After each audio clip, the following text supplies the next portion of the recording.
और चंद hand picked लोग एक गैंगस्टर जैसे होते हैं वो इस मुल्क के ऊपर विराजमान हुए हैं। अगर कश्मीर के मजालिम दिखाए जाएं जो इंडिया कर रहा है वहाँ पर, उससे ज़्यादा पाकिस्तान में हो रहे हैं। और जजी छोड़ दें अगर आपका हुक्म कोई नहीं माफ करने वाले और हैं, वो मुझे कहने की ज़रूरत नहीं है। बिस्मिल्लाहिर्रहमानिर्रहीम, अस्सलाम वालेकुम। Faisal Tarar official Facebook page और यूट्यूब चैनल के साथ अलीम अख्तर शाह आपसे मुखातिब है।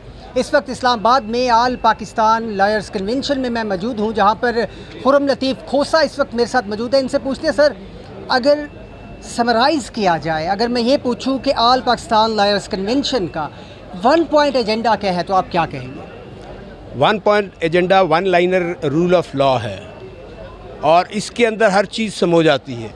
इसके अंदर जो बदअमनी इस वक्त, जो लाकानूनियत, जो इस मुल्क को जो है आइन के बग़ैर इस वक्त चलाया जा रहा है, और चंद हैंड पिक्ड लोग एक गैंगस्टर जैसे होते हैं वो इस मुल्क के ऊपर विराजमान हुए हैं।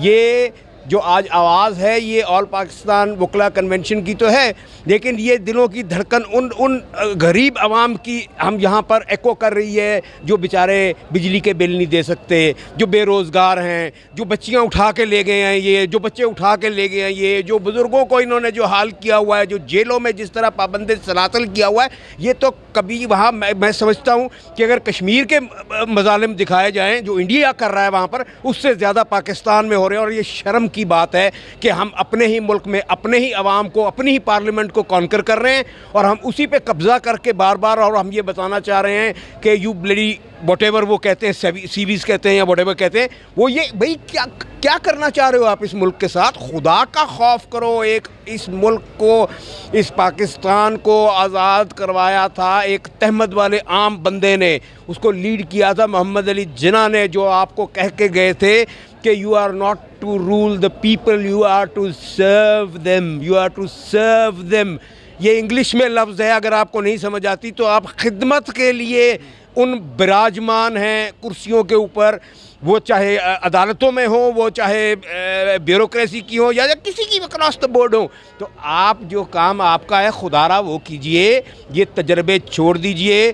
क्या आपने मोहम्मद अली जिन्ना की एम्बुलेंस ख़राब करके सबक नहीं सीखा कि उसका नतीजा ये आप क्या कर लियाकत अली के साथ आप या नाम तो लें, या इस मुल्क के जो मोहसिन हैं, जितने मोहसिन हैं, आप उनके साथ किस तरीके से इस मुल्क के अवाम के साथ खिलवाड़ करते रहे हैं। सब अगर आपके पॉइंट ऑफ व्यू से देखा जाए, वकला के एंड से देखा जाए, तो आप तो अपना काम कर रहे हैं। लतीफ़ खोसा साहब ने इस्लामाबाद हाई कोर्ट को मजबूर किया कि उन्होंने इमरान खान के हक़ में फ़ैसला दिया, इमरान खान को रिलीफ मिला, उसके बावजूद इमरान खान बाहर नहीं आ सके। परवेज़ इलाही को रिलीफ मिला, खोसा साहब वहाँ पे इन्वॉल्व थे, वहाँ पर रिलीफ नहीं मिला। आपके एंड से तो काम किया जा रहा है, अगर अदलिया के अहकामात पर अमल दरामद नहीं हो रहा तो उस पर आप अदलिया को कैसे मजबूर करेंगे, या आप इदारों को कैसे मजबूर? जजी छोड़ दें अगर आपका हुक्म कोई नहीं। आप किस लिए जज बने हैं भाई?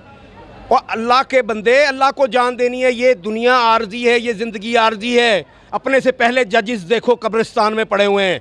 अगर तुम नौकरी इसलिए कर रहे हो कि तुम्हें तनख्वाह मिले, तो छोड़ दो ऐसी नौकरी को। अगर इंसाफ नहीं कर सकते तो किसी की क्या जुर्रत के किसी एक जुर्रतमंद जज जिसका माजी और दागदार ना हो और उसकी कोई फाइल ना हो, वो अगर ऑर्डर पास करेगा, मैं देखता हूँ कैसे उसका ऑर्डर इम्प्लीमेंट नहीं होता। ये क्या बात हुई? एक जज अब कंटेम्प्ट नोटिस दे के सजा दे दो, नौकरी पे नहीं रहेगा अगला। ये तो मजाक वाली बात है ना कि जी मेरे पास भाई अगर इख्तियार नहीं है तुम्हारे पास तो छोड़ दो, आ जाओ वापस यहाँ आके हमारे साथ आवाज़ बुलंद करो। तो ये बात नहीं है कि जी अब आप कहें कि जी वो उसका काम छोटे हैं, फिर वो इस कुर्सी के काबिल नहीं है, वो छोड़ दें इसको।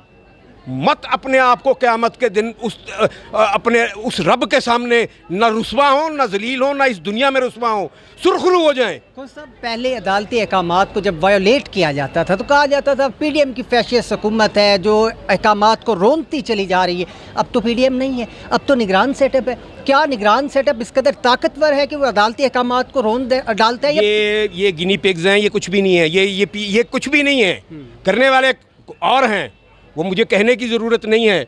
वो जैसे अभी ये सूरज नज़र आ रहा है ना, चिट्टा दिन जिन्हों के अंदर है, तो सबको पता है।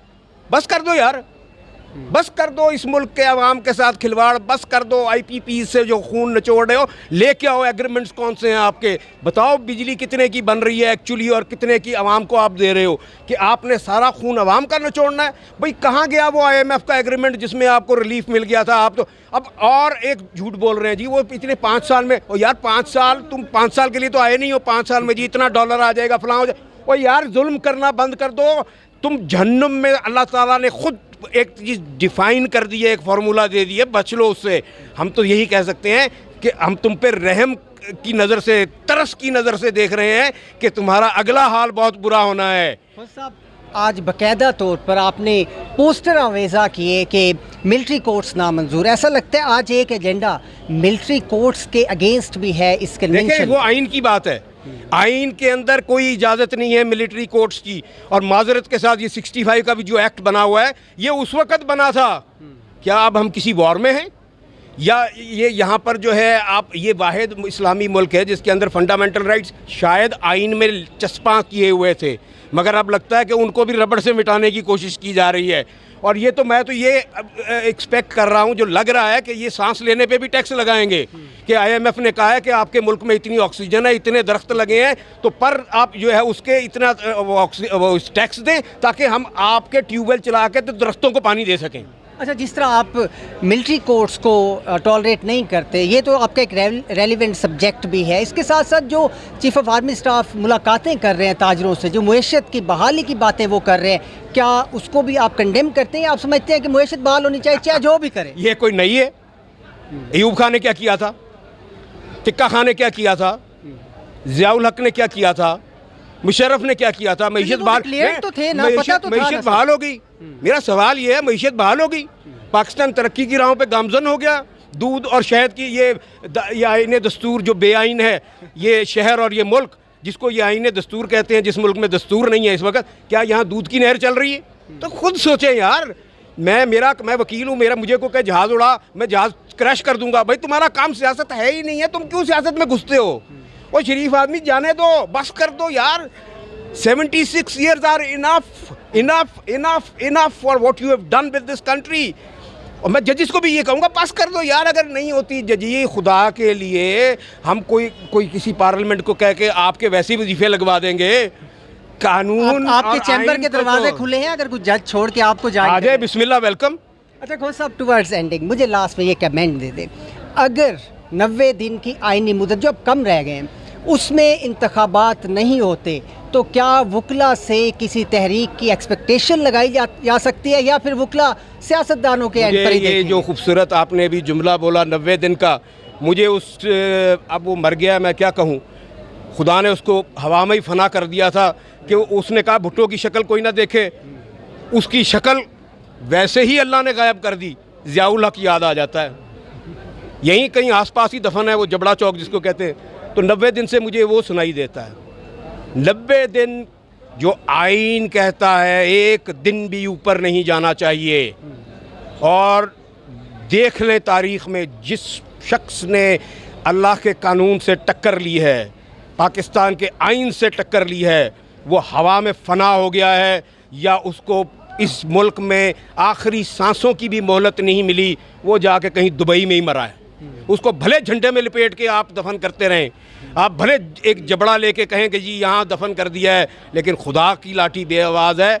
और ये आवाम की आवाज़, ये खल्क़े खुदा की आवाज़, ये अल्लाह की तरफ से आ रही है कि ये जुल्म बंद करो, बिजली महंगी करनी बंद करो, गैस पाकिस्तान से निकलती है इसको रेट महंगे करने बंद करो, पेट्रोल के जो बीच मिडल मैन तुमने लिए हुए हैं और तुम्हारे अपने हैं, उनको ये हिस्सा अवाम का खून निचोड़ के देना बंद करो, और यहाँ पे हमें जीने दो। तो सब तो वही मैं बात, दूसरा जो नुक्ता मेरा था वो ये था कि अगर इलेक्शंस नहीं होते तो आपकी तरफ से उस हवाले से भी कोई तहरीक का आगाज़? जी इंशाल्लाह। पाकिस्तान, आप यार जाओ किसी चौक में खड़े हो जाओ, लोगों को पूछो तो सही, क्या इनसे खुश हैं? क्या ऐसे आप मुहिब्बे वतन पाकिस्तानी पैदा कर लेंगे? ये सवाल है मेरा, अक्रॉस सबसे है। उनको मार के, उनकी बेटियां उठा के, उनके बेटे उठा के, उनके नाबालिग बच्चों को पाबंदे सलासल करके, उन पे बिजली के बिल का बम फेंक के, उन पे गैस पेट्रोल के बम फेंक के, तो आप क्या उनको मुहिब्बे वतन बना रहे हो? क्या वतन की मोहब्बत ऐसे पैदा की जाती है? क्या वतन की मोहब्बत बंदूक से होगी? और खुदा के बंदो, अपने बंदों से प्यार करना सीखो, अपने लोगों को गले लगाओ और उन पे ये अंग्रेज़ साम्राज्य का जो थोपा हुआ राज है, जो आप कंट्रोल्ड डेमोक्रेसी, हाइबर डेमोक्रेसी लेके आते हो, इससे हमारी जान को आज़ाद करो। वरना आज़ादी हम 47 में भी लिए हुए हैं, 71 में नहीं कहता कौन आज़ादी ले गया था। तो आप minus the Pakistani people, the soil of Pakistan would be empty and would haunt you. So Pakistani अवाम को प्यार और इज़्ज़त दो। Thank you so much. Khurram Latif Khosar साहब के तसुरात आपने जाने। मज़ीद कुछ वकला हज़रात से यहाँ पर बात करेंगे। अब तक के लिए इतना इजाज़त दीजिए। अल्लाह हाफ़िज़।